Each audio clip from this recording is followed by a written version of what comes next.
Cairn is a game that I didn't even know was coming out until the day of release when I saw that PlayStation had uploaded a trailer. After watching the trailer, I knew it was a game that I had to play. The game instantly captivated me, and while I knew there were going to be a lot of rage moments, as these games typically do, I was willing to get past that to truly experience it. After beating the game, I still wanted to play more, so of course that was when I decided to get myself the Platinum Trophy. The Platinum Trophy for this game can be done in one playthrough that includes both endings, but more on that later in the video. Including the Platinum Trophy, there are a total of 53 trophies to get, so without further ado, make sure you press both like and subscribe, and let's get to the first trophy. Our first trophy is called Mandatory Warm-Up, where we have to complete the training on Tenzin. For this, we have to complete 3 training walls within the training facility before then using those skills to climb the final wall out. Once you climb out, you go through another small area just for some real world practice,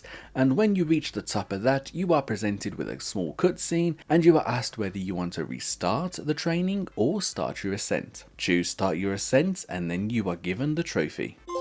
A little bit further on, we are introduced to a new mechanic where you can run and jump to be able to cross certain openings. By doing this and latching onto a wall, we are given the trophy, Ain't Scared. One thing I highly recommend doing in this game is what I do for this next trophy. You have 2 options to plan out the route that you can take. You can either use the remote view mode, which allows you to fly around a little bit and look at where exactly you need to go and what is the best way of getting there. The other, of course, is photo mode, which you can do the same thing with. But by opening up photo mode, we are given the trophy, Picture for Chris. As we continue to make our way up, another cutscene is played where we are met by a broken Climbot. We pay our respects to this broken Climbot by placing a cairn on top of it. Once this cutscene finishes playing, we are given the trophy, Those Who Come Back Down. Our next 2 trophies we get at the exact same time, although I don't believe I should have received the second trophy as I used the rewind feature. While climbing, I was unable to plant a piton in time to stop myself from falling. Despite falling though, we are rewarded with a trophy just a bit too late, and then we are given the trophy Not Even a Scratch for surviving a 15-meter fall.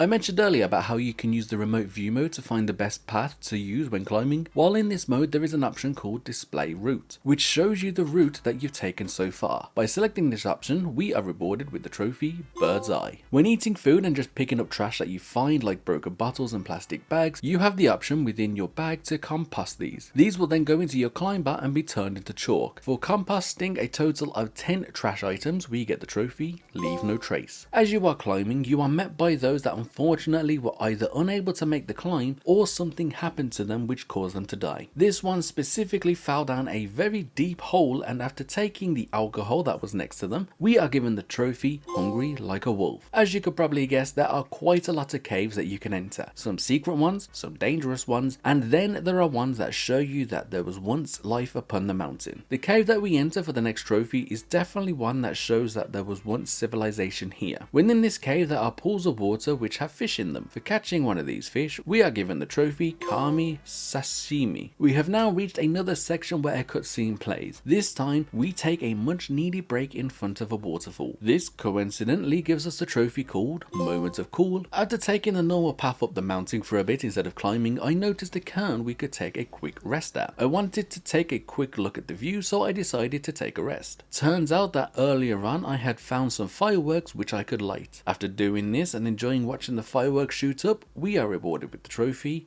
Light Up the Sky. While climbing this time, we are met with another cutscene, and this time, instead of it just being us and the Climbot, we are introduced to a new character named Marco. We will be seeing more of him in the near future, but for now, this cutscene has finished playing and we are given the trophy Interloper on the Wall. Now, this next trophy was a real pain to get. It's called All the Glitters, and this requires us to find some glow-in-the-dark gloves. While the gloves themselves are just out in the open to get, getting there is difficult. The wall you need to climb up is not forgiving in the slightest. Not only that, but due to the type of wall it is as well, you are not able to place down any pitons at all, so you are essentially free climbing. Luckily, there is the ability to rewind if you do fall, which I definitely used a lot. We eventually made it up the wall and picked up the gloves.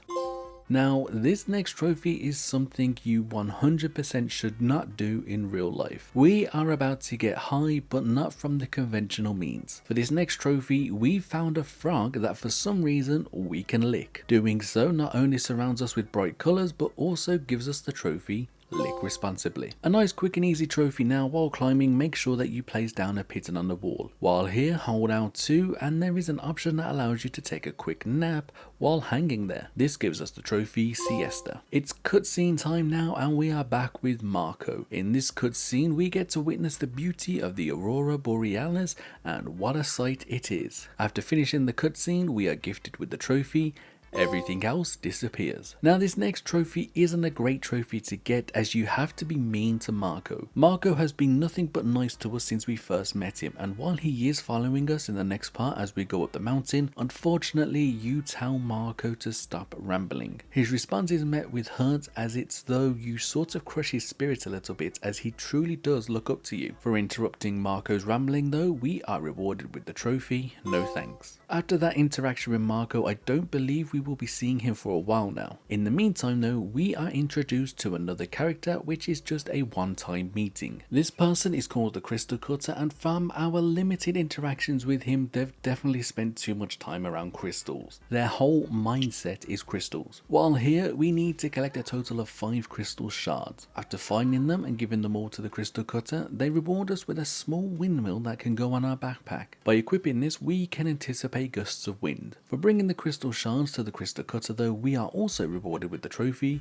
one day I'll be rich. This next trophy I got by complete accident. I am not sure if it's part of the story where this will just happen or you actually have to be conscious of it happening. We need to wake up on the mountain in top shape, which means health, food, water, temperature need to be at the maximum. For doing this, we are rewarded with the trophy, one hell of a night. While going up the mountain, I've been collecting as much as I can possibly carry, so I attempted to try and organize things a little bit, which just didn't quite work out at all. I tried shaking the bag, picking up items and moving them. Eventually, I grabbed an item and rotated it, which actually gave us the trophy, Bag Maniac, for attempting to keep our bag tidy. While I was here, I decided it was time to actually finish getting the trophy called Nurse. For this, we need to tape our fingers 20 times. This can be done whether your fingers are in tip-top shape or whether they are extremely battered. You just need to make sure that you have the tape in order to be able to do it. I somehow managed to get it perfectly done, so when I finished taping the final finger,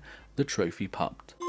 Now this next trophy is hard to miss, as you have to go this route to reach further up the mountain. We found the skeleton of someone that unfortunately wasn't able to make it up the mountain. They had a flower growing out of them called Pearly Edelweiss. After taking the flower, we are given the trophy, Heartbeat. So one thing that you should be doing is making sure that you shake your arm every now and then to recover stamina. When you go green, this means you successfully recovered that stamina. The reason I say to make sure you do this is that you need to do this over 50 times. It took me from the beginning of the game to almost the end of the game to get this trophy, which is called lactic acid. For this next trophy, thankfully there are no consequences to our actions, like what happened with licking the frog earlier. For this, all we simply have to do is catch a weird salamander, and for catching the salamander we are rewarded with the trophy, Return to Source. Now for this next trophy I messed up, not in regards to this trophy but the location that I am at where this trophy is located. There is a smaller version of the mountain that you are climbing in the middle of the room. Make sure you climb to the summit. I reached about halfway expecting to see something up there, but when I saw that there wasn't, I dropped down. Make sure you get to the top. I have to come back in my second playthrough to get this trophy. For now though, I found the third Guardian's Troglodyte Piton,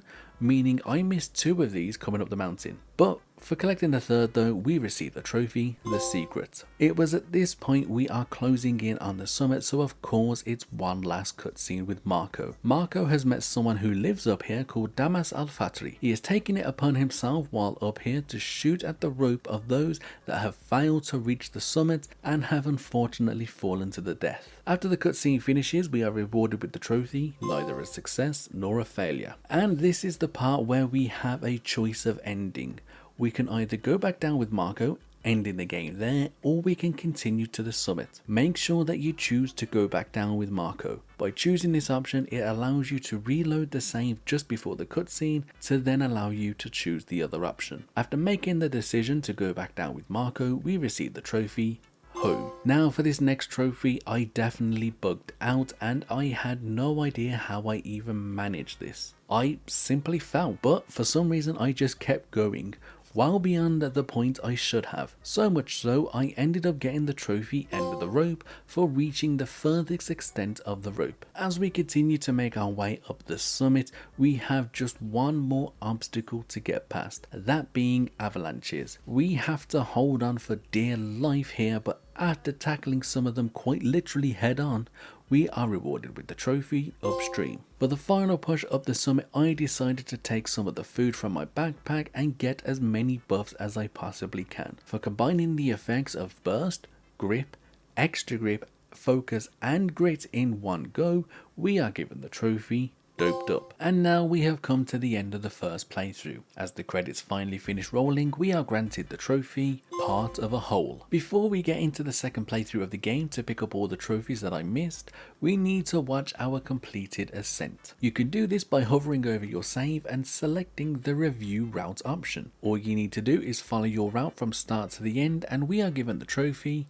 Your Story. From our first playthrough, we managed to get an impressive 33 out of the 53 trophies available. Our second playthrough will take us all the way up to where we meet Marco for the final time. Thankfully, there is an option before you finish the game where you can go back to previous days along your journey. However, if this is something that you do not go back to the beginning, as once you do, all the days that you did earlier will be erased. Once you reach the final location with Marco and complete the trophy that is located there, you should go back through in day order. So if you're on day 7, load up the save for day 6 and get the trophies done that way. Let's get into the second playthrough, shall we? First things first is the training area. There are 2 trophies that I can get here. We first pick up some coins within the training area and give them to Climbot to compost them. This gives us the trophy Luxurious Grip. The next trophy is called Serious Training. There are a total of 8 training walls that you can work on in the training area. While only 3 is needed to continue on with the game,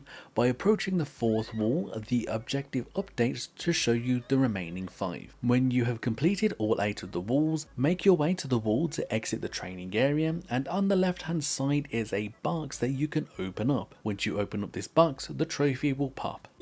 Fun little trophy for this next one. All you have to do is put a pin into the wall, then run and jump into the void, while you're of course on the rope. This gives us the trophy Leap of Faith. For our next trophy, Honey Heist, I decided to tackle this one a little differently. The wild honey that we need to collect is hanging from an arch, so instead of trying to get the honey from below, I decided to play it safe and actually use the path above it. Place the piton into the wall and then use the rope to lower yourself down to collect it. A relatively easy trophy to get.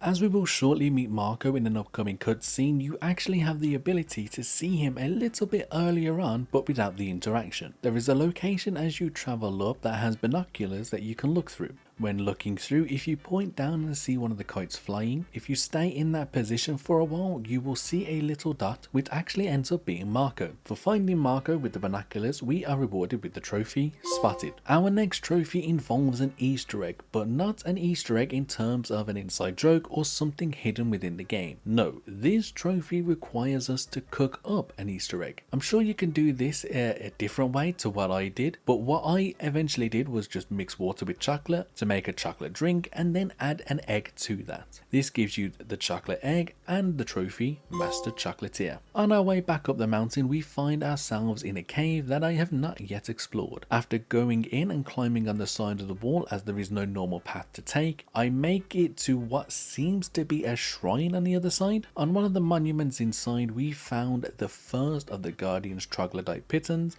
meaning we have just one more left. For collecting the first one, we received the trophy, The Child. Now this next trophy, it was purely by chance that I got, as at the time I had no idea if you needed specific flowers. We need to cook what is called the Ultimate Infusion. I decided to risk it and just combine a random mixture of 3 flowers that I had collected, and it thankfully worked, giving us the trophy Herbalist. One of the maps I collected while heading back up the mountain shows the location of 3 doll pieces that you need to collect for the next trophy. Alongside this map, it also shows you the paths that you can take with different difficulty ratings. The map only shows you a general area, so I recommend when searching for these, you use the remote view mode to get a sense of where they actually are. Once you collect all 3 of the doll pieces, they combine together automatically, which gives you the trophy trophy, meteorologist. Now the trophy Don't Stop Me Now is probably one of the most difficult trophies you can get, as there isn't any indication of how many meters you have climbed. For this trophy we need to climb a total of 30 meters without using a piton. I also believe that if you use the rewind feature at all, the trophy will not pop, so you need to make sure you do this in one complete run. This took me a lot of attempts through the 2 playthroughs, but I can thankfully say that I got it done. One thing I didn't expect that I would have to do is intentionally hurt myself for a trophy. We need to survive a near deadly fall. What I did for this is just jump off a small ledge, causing me to fall and take damage. You do this enough and you will get a blackout screen. This is also where we are rewarded with the trophy Close Call. Yet another cave now, and this one was a pain to get to. It was definitely off the beaten path and you'd have to actively search everywhere for this location. After managing to get there, we see the roots of a tree hanging from the ceiling. Just on the other side is another monument where we collect the second troglodyte piton, which is also our last. This gives us the trophy the Ancient. So remember earlier when I said when you reach the mini summit you should actually make it to the top? Well, we are back there now and I finally went right to the top for the trophy. I did it. We have now made our way back to just before we meet Marco for the final time. While I haven't got all the trophies available yet up until this point, we do have the opportunity to go back. First up though, we need to let loose Rhodey and Johanna's kites, which gives us the trophy Lovebirds. Then finally, after meeting Marco and entering the shelter where there are a lot of backpacks located, we place an origami piece we found earlier on within here, giving us the trophy in memoriam. It is now time we choose one of the earlier days through the load game option. We missed 2 trophies that we unfortunately can't do anywhere. First up though, we make ourselves an alcoholic cocktail, giving us the trophy Red Rope Club. The missable trophy that we get next requires us to go into a cave. After looking at something on the floor, we are attacked by a bear. To survive the bear, we need to run out of the entrance. After definitely not getting hit several times by this bear, we made it to the entrance, which rewards us with the trophy Grizzly Woman. I didn't want this next trophy to be our last, so I made sure to get it now. For this, we need to craft 15 pitons from scraps. This is actually really easy to get. All you have to do is climb onto a wall, but don't move anywhere. Place down a piton, but fail putting the piton into the wall.